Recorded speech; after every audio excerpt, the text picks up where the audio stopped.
However, the corals that we have in these waters, most of the little over 60 different types of coral that we have are what's called hard or stony coral. Hard or stony coral.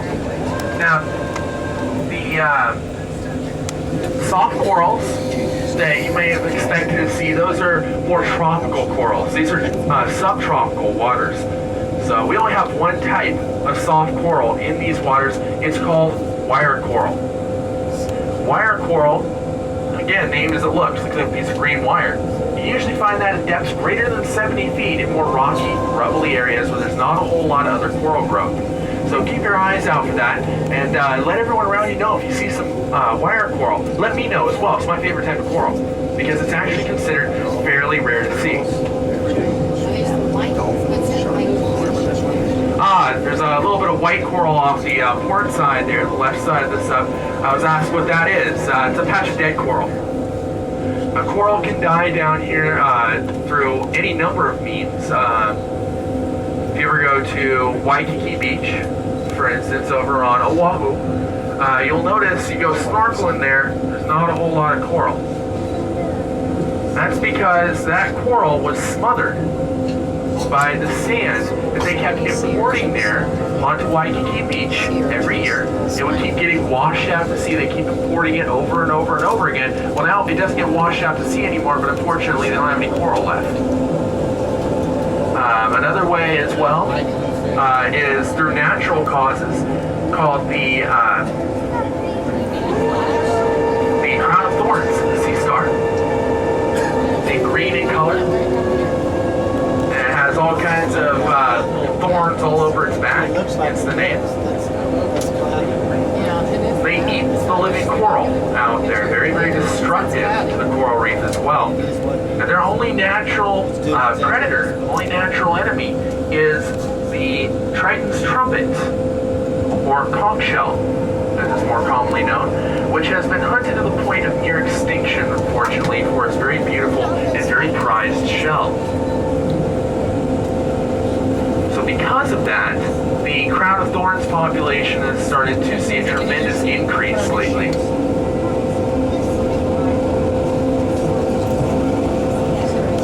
Another way as well that the coral can be destroyed down here is anchors as well. Anchors are very, very, very destructive to the coral reef. It also takes coral a long time to grow. About half an inch a year is the average, or only 1 foot every 24 years. 24 years to grow a single foot coral. That's so wild.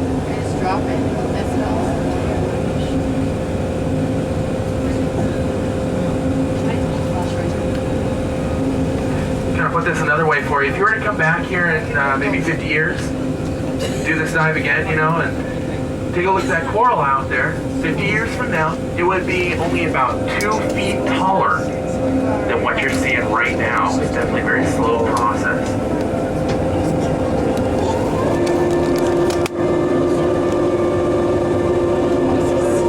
Ooh, over on the starboard side, we have a nice big stand of red antler coral. Now, of course, would you believe, looks like the antlers you'll find on the head of a deer. That's right. We do have green antler coral in these waters as well. Usually green antler coral is a little bit smaller than red antler coral for the most part.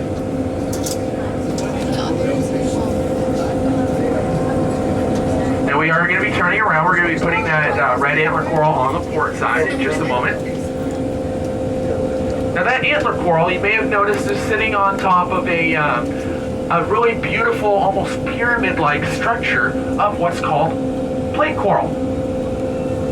Looks like a little beige dinner plate. That's very, very rare to see that kind of pyramid formation of plate coral. The most common formation of plate coral, they form ledges, ridges, overhangs, things like that. Usually not a stack like that.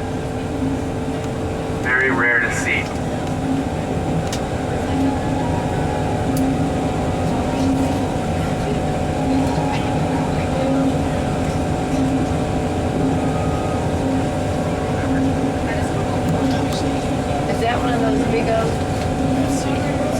Yeah. are maneuvering right now to put the antler coral on our port side. You notice, as you'll notice, we're kind of spinning around here. Call this a sit spin. Oh, look at this. It's achieved through the bow thruster, which is, of course, right outside the pilot seat port, and the stern thrusters as well. Two stern thrusters, one bow thruster.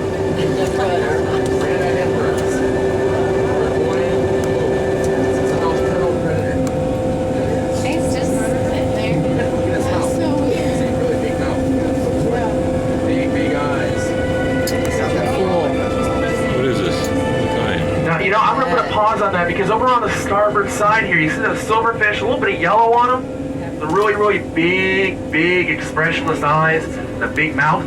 That's called the grand-eyed emperor, or in Hawaiian, mu, M-U. That's the shortest name for any fish in the Hawaiian language right there. Now they are a nocturnal predator. You know how I can tell? Just by looking at them. They got the really big eyes, right? That's the better to see you with. That means they're a nocturnal predator right there because it's suited for seeing in the dark. Lets in more light. And then that big mouth that they have, of course, means they're a predator because it's suited for snagging smaller fish. However, fish are not those guys' primary diet. Their primary diet is crustaceans.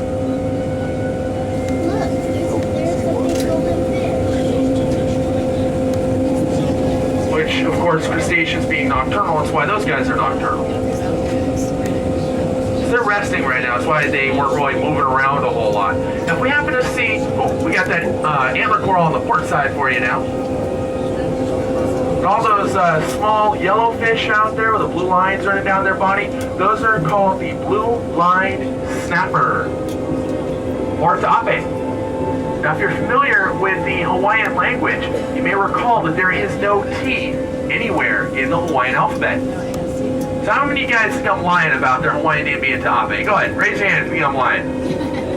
Seriously? No? No one thinks I'm lying, huh? Well, guess what? I never said their Hawaiian name was tape. Yeah. So I wasn't lying about that. They do not have a Hawaiian name is because they were imported here in the late 50s to help supplement our near-shore food fishing industry. Because they are a very, very, very tasty little fish. However, little is very accurate. See how big those guys are? Well, you get up to about 3 pounds, as big as they get, as full grown. It's a lot of work for such little meat that honestly does not last very long on ice. Their maximum shelf life is about 3 days. Combine those two traits and then try and market something like that. Go ahead, I dare you. Not gonna happen.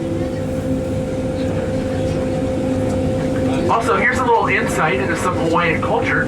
Does anyone know what the word ali'i means? I know you've seen it probably, right? Ali'i Drive? No? No one knows what it means? Ali'i loosely translates to royalty. So ali'i Drive, rough translation, royalty drive. Now the color of ali'i is yellow. So, back in the old days, traditionally it was considered forbidden for anyone other than the ali'i to eat a fish that was colored yellow, or anything else for that matter. So, out of respect for traditions and culture, and of course, the ali'i of the past, the more traditional amongst the local Hawaiian fishermen will not keep one of these tape. If they happen to catch it, they'll throw them back.